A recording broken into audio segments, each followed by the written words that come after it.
आप देख रहे हैं प्रदेश का सबसे भरोसेमंद news channel India news Rajasthan. आपके साथ मैं हूं कांची बंसल और वक्त हो चला है हमारी खास पेशकश बोलेगा राजस्थान का। 10 जुलाई को विधानसभा में बजट पेश होगा और बजट से लोगों की क्या अपेक्षा है, क्या उम्मीदें हैं, बजट में इस बार क्या खास रहेगा, आज का बोलेगा राजस्थान इसी पर केंद्रित है। हम आपको अनूपगढ़ लेकर चलते हैं जहां इंडिया न्यूज राजस्थान के संवाददाता अजय शर्मा ने 10 जुलाई को पेश होने वाले बजट को लेकर लोगों से चर्चा की है। लोगों का क्या कहना है, सुनिए। आने वाले दिनों में राजस्थान में राज्य सरकार जो है बजट पेश करने जा रही है। इसी बजट को लेकर आज हम पहुंचे हैं नगर परिषद अनूपगढ़ के अंदर। तो अनूपगढ़ नगर परिषद में कुछ यहाँ के पार्षद भी हैं और कुछ व्यापारी लोग भी हैं और आज बजट को लेकर चर्चा करेंगे। तो सबसे पहले हम बात करते हैं। सर, आपको क्या उम्मीद है राजस्थान सरकार से कि बजट में क्या मिलना चाहिए? मेरी व्यक्तिगत रूप से तो यही चाहत है कि आने वाले इस राजस्थान सरकार के बजट में अनूपगढ़ जो जिला घोषित हुआ, इस जिले के विकास के लिए जिन जिन चीजों की भी आवश्यकता है, चाहे जितने भी ऑफिस खोलने बकाया पड़े हो, चाहे डीटीओ हो, चाहे माइनिंग का हो, चाहे एक्साइज का हो, जिला अस्पताल बनाने का हो, ये ऑफिसों का जो इनको खोला जाए, इनके अधिकारियों का बिठाया जाए। इसके अतिरिक्त जिन जो ऑफिस पहले खुल चुके हैं और उनमें स्टाफ की कमी है, चाहे कलेक्ट्रेट है, चाहे एडीएम कार्यालय है और अपने पीएचडी के एससी स्तर का या पीडब्ल्यूडी का जो एससी स्तर के कार्यालय उनमें कर्मचारियों की कमी है, उनको पूरा किया जाए। इसके अतिरिक्त मेरी एक ये बात मैं अक्सर कई बार कहा करता भी हूँ कि अनूपगढ़ जो है ना जिला, वो एग्रीकल्चर पर डिपेंड है। तो हमारे यहाँ एग्रीकल्चर के अलावा अन्य कोई व्यवसाय का साधन तो नहीं है हमारे इस इलाके के अंदर। सरकार से मेरी तो यही इच्छा है कि सरकार ये घोषणा करे कि अनूपगढ़ क्षेत्र को नो टैक्स जोन घोषित करे, जिससे यहाँ जो है विभिन्न प्रकार के उद्योग धंधे लग सके और यहाँ के लोगों को रोजगार मिल सके, यहाँ का युवा अपने आप में सक्षम हो सके और अपने घर परिवार को मजबूत कर सके। सही कहा आपने। यहाँ पे जरूरत है, ऑफिस की जरूरत है और यहाँ पे हमारे साथ एक एडवोकेट भी जुड़े हैं। आप भी कह रहे हैं? नमस्कार। राजस्थान में पारित होने वाले बजट के लिए मेरी सबसे बड़ी मांग और सबसे बड़ा सुझाव वो अनूपगढ़ जिले की समस्त जनता की ओर से भी यही मांग कि जैसा कि अनूपगढ़ अब जिला बना है तो अनूपगढ़ जिले के लिए एक विशेष पैकेज की घोषणा हो। जब अनूपगढ़ जिले के लिए विशेष पैकेज की घोषणा होगी तो समग्र अनूपगढ़ जिले का हर प्रकार से विकास संभव हो सकेगा। उदाहरण के तौर पर मैं आपको बताता हूँ, आज जब यहाँ हम नगर परिषद में बैठे हैं, जब अनूपगढ़ को नगर परिषद घोषित कर दिया गया लेकिन नगर परिषद की शक्तियां अभी तक नहीं दी गई, तो राजस्थान के इस बजट में जितने भी परिषद, जितने भी नए ऑफिस खोले गए हैं, उन सबको वैसी ही शक्तियां प्रदान की जाएं। इसके साथ साथ हम वकालत से जुड़े हुए हैं। अनूपगढ़ जिला घोषित होने के बाद में यहाँ कलेक्टर महोदय, एसपी महोदय, वहाँ अन्य ऑफिसर्स भी आ चुके हैं, लेकिन न्यायालय की दृष्टि से अभी तक जिला न्यायाधीश के पद को स्वीकृति नहीं दी गई है। राजस्थान के बजट में मैं सबसे पुरजोर मांग यह करता हूं कि जिला न्यायाधीश व न्यायालय के अन्य जिले के सार्वभौमिक जितने भी पद हैं, उन सब की स्वीकृति इस बजट में जारी की जानी चाहिए।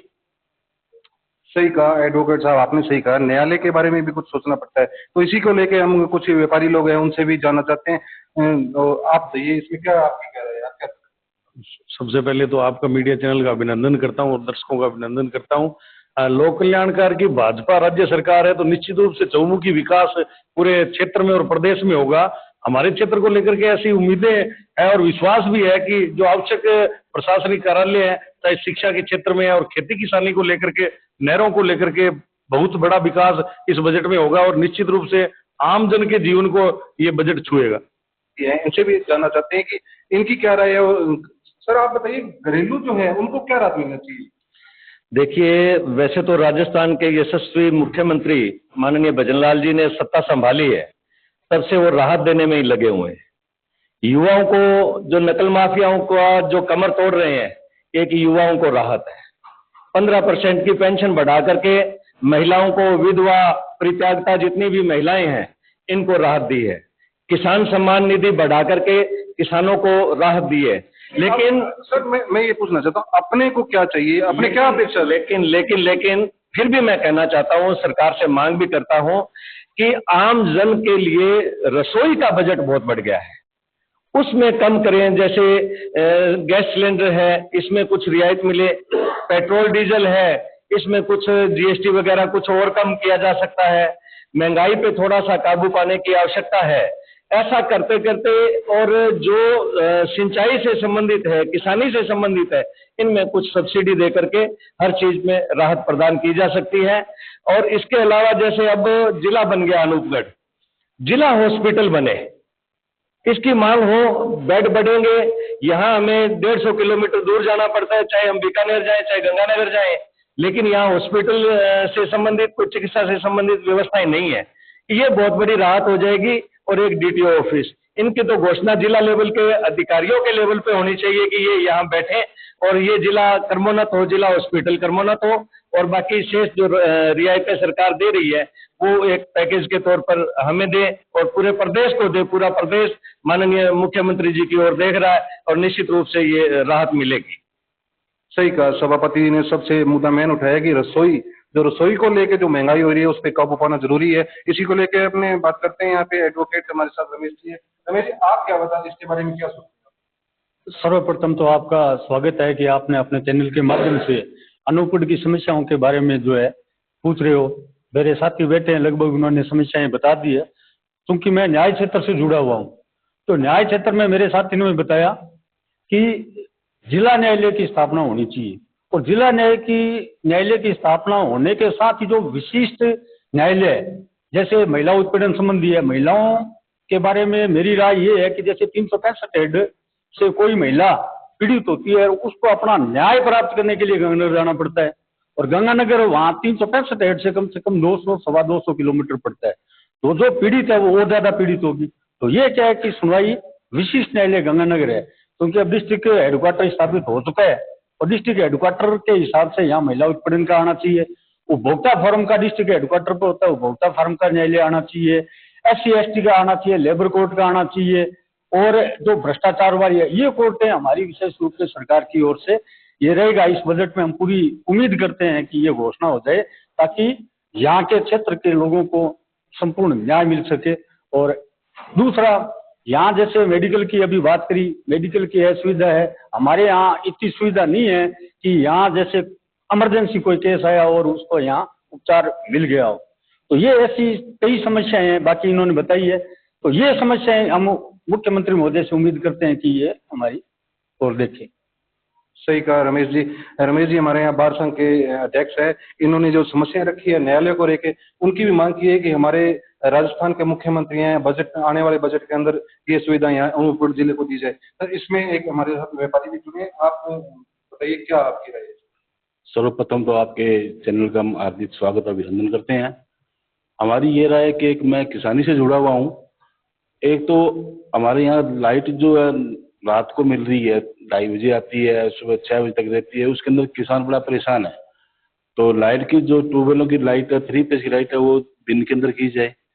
बीजों के मामले के अंदर बीज आज इतनी हाई क्वालिटी के अंदर बिक रहे, इतने रेट तेज बिक रहे हैं कि जमीन आज 300 रुपए किलो के बीज हिसाब से खरीद के, और जिनस जब हमारी आती है तो 2000, 2200, 2500 रुपए बिक रही है। तो सरकार का मैं इस ओर ध्यान देना चाहूँ कि हमारे जो बीजों के रेट है इनको कम किया जाए, ताकि किसान उभर के आगे आ सके। सही कहा आपने, किसानों का मुद्दा भी आपने उठाया है और किसानों की समस्या भी आगे रखी है कि आने वाले बजट के अंदर किसानों को भी कुछ राहत मिल सके। ठीक है, इसी को लेकर हम एक हमारे यहाँ पे नागरिक अनूपगढ़ से और जुड़े हैं, तो उनसे भी हम बातचीत करना चाहेंगे और चर्चा करेंगे। क्या आप क्या चाहते हैं? सबसे पहले तो आपके चैनल का मैं धन्यवाद करता हूं कि वह अनूपगढ़ शहर की समस्याएं उठा रहे हैं, अनूपगढ़ जिले की। मेरा ये इस बजट में मांग है कि सबसे ज्यादा जो परिवहन की व्यवस्था है वह होनी चाहिए। यहाँ डीटीओ कार्यालय होना चाहिए। डीटीओ कार्यालय नहीं है, इधर हनुमानगढ़, बीकानेर, गंगानगर है। यहाँ से लोगों को 120 से 25 किलोमीटर तक का सफर करके लर्निंग लाइसेंस के लिए भी बाहर जाना पड़ता है, जो कि बहुत ही मतलब क्षेत्र की जनता के लिए त्रासदी भरा है। इतना सफर करके और लर्निंग लाइसेंस के लिए भी जाना पड़ता है, गाड़ियों के ट्रांसफर के लिए भी जाना पड़ता है, और अन्य परिवहन से जितना भी जुड़ा हुआ है, परिवहन के क्षेत्र में बहुत पिछड़ा हुआ है। इसको जिला घोषित कर दिया गया है, तब सबसे पहले यहाँ परिवहन की सुविधाएं पूरी होनी चाहिए। सही कहा सर, आपने सही कही है। बजट के अंदर एक यहाँ पे जो डीटीओ ऑफिस भी होना चाहिए, जिससे कि आपको लर्निंग के लिए भी एक गंगानगर या इतना दूर नहीं जाना पड़े। तो इसके बारे में हम इनसे भी जानना चाहें। हमारे साथ एक नागरिक और जुड़े हैं। आप क्या सोचते हैं इस बजट को? सबसे पहले तो आपके चैनल के माध्यम से आपको धन्यवाद देता हूँ जो आपने समस्याएं इतनी और दे रहे हो। मैं व्यापारी लाइन से हूँ, दुकानदार हूँ। तो मेरी तो यही राय है कि दुकानदार जो कई सालों से ही क्या है, दुकानदारों के पट्टे नहीं बनेंगे। और राज्य सरकार द्वारा क्या है कि एक ऐसा अभियान लगाया जाए जो कि अभियान में दुकानदारों को पट्टे दिए जाए, और शहर प्रशासन शहर की ओर एक अभियान लगा के और दुकानदारों को पट्टे दे, क्योंकि ये कई सालों से क्या है दुकानदार बैठे हैं और उनको पट्टे नहीं दिए जा रहे। और कोरोना, जब से कोरोना काल जो आया है, कोरोना के बाद में जो दुकानदार हैं बहुत कमर सी टूट गई है और दुकानदार उभर नहीं पा रहे हैं। तो राज्य सरकार से मेरा निवेदन है कि उनको छोटे व्यापारियों को एक ऋण लोन देके और उनको राहत दी जाए। इससे क्या है कि बहुत फर्क पड़ेगा, व्यापारियों को भी और राहत मिलेगी। सही कहा, व्यापारियों की ओर भी ध्यान देना चाहिए। और इसी बजट में किसानों को लेकर भी बात करना चाहते हैं। कुछ हमारे साथ सभापति हैं नगर परिषद के, इन्होंने बोला कि किसानी पर भी कुछ राहत मिलनी चाहिए किसानों को। हमारा क्षेत्र बहुत लंबे समय से एक डिमांड करता आ रहा है कि इंदिरा गांधी नहर का प्रथम फेज जो है इसका पानी रिजर्व किया जाए, क्योंकि ये नहर बनी थी प्रथम फेज के लिए जहां एग्रीकल्चर से संबंधित सब गतिविधियां हो सके, कल्टीवेट हो सके क्षेत्र। लेकिन पेयजल के नाम से इतना पानी आगे चला गया है कि हम यहाँ पीने के पानी के लिए भी तरस रहे हैं। इसलिए फर्स्ट फेज का तो पानी रिजर्व हो पाए।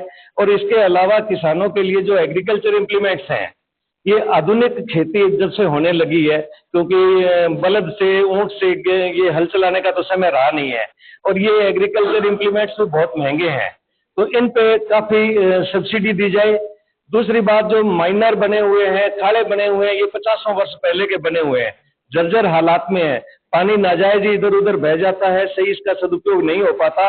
इसलिए जिस तरह से विदेशों के अंदर हो रहा है, कवर्ड खाले हों और माइनर हो, और मोगों का एक जैसा इनके सब मोगे लगाए जाएं, तेल तक पानी पहुंचे, ये सरकार की तरफ का मैं ध्यान आकर्षित करना चाहूंगा। इस समस्याओं से हमारा पूरा फर्स्ट पेज पीड़ित है।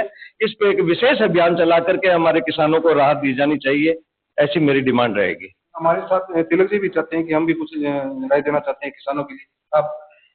अनूपगढ़ जिला कृषि प्रधान जिला है। अगर कृषि के संबंध में यहाँ विकास नहीं होंगे तो व्यापार नहीं चलेगा, उद्योग नहीं चलेगा। कृषि के लिए जैसा कि अभी पहले सतपाल जी ने बताया कि पानी एक ज्वलंत मुद्दा है। गढ़साना आंदोलन, अनूपगढ़ पानी आंदोलन अंतर्राष्ट्रीय स्तर पर विख्यात हुआ है।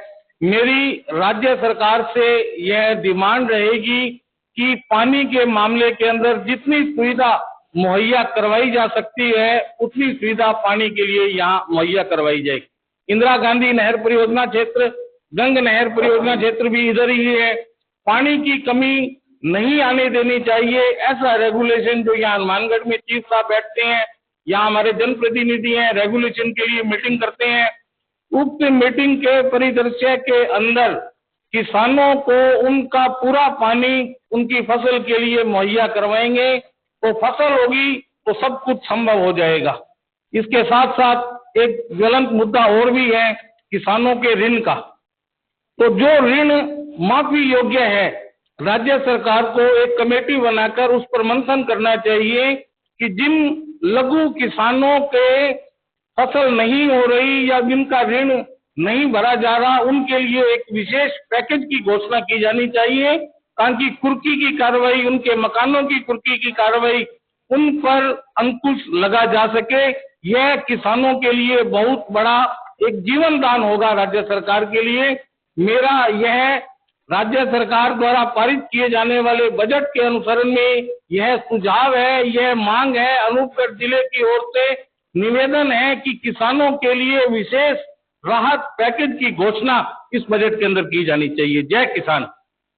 सही कहा आपने, इस चीज को लेकर सही कहा। और इसी को लेकर हम एक हमारे साथ और भी जुड़े हैं, इनसे भी जानना चाहते हैं कि किसानों के बारे में क्या बोलना चाहते हैं।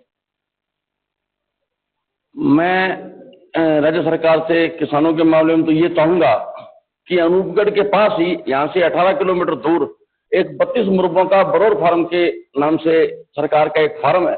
सरकार वहाँ एक एग्रीकल्चर यूनिवर्सिटी बनाई, जिससे हमारे यहाँ के किसान और किसानों के परिवार के जो बच्चे हैं वो नई से नई कृषि तकनीक के बारे में जानकारी हासिल कर सकें और अपने खेत में उस तकनीक को उतार कर अपने क्षेत्र का और अपने खेत का, अपने परिवार का विकास कर सकें। एक तो मेरी ये डिमांड रहेगी। दूसरा ये कि तो फसल बीमा योजना है उसमें पारदर्शिता हो और सख्ती से लागू की जाए, क्योंकि अक्सर देखने में आया है कि ग्रामीण क्षेत्रों में तो लोगों को इस फसल बीमा का बहुत बढ़िया लाभ मिल रहा है। लोगों की फसल अगर नुकसान होती है तो लोगों को बहुत अच्छा उसमें मुआवजा मिलता है, लेकिन हमारे ये जो नहरी क्षेत्र है इस क्षेत्र में अगर लोगों का कभी फसलों में अगर खराब होती है फसलें किसी भी प्राकृतिक आपदा से या अन्य किसी कारण से, तो उनको पर्याप्त मुआवजा नहीं मिल पाता है। ये भी मेरी सरकार से इच्छा रहेगी कि फसल बीमा के मामले में जो है पारदर्शिता से काम हो। सही कहा आपने, किसानों के बारे में भी आपने चर्चा की। तो आने वाले टाइम के अंदर जो भजनलाल सरकार बजट पेश करने जा रही है, उसी बजट को लेकर आज हमने चर्चा की, जिसमें यहाँ के पार्षदगण और कुछ व्यापारी लोग भी हमारे साथ शामिल हुए। तो देखते रहिए इंडिया न्यूज। अजय शर्मा, अनूपगढ़।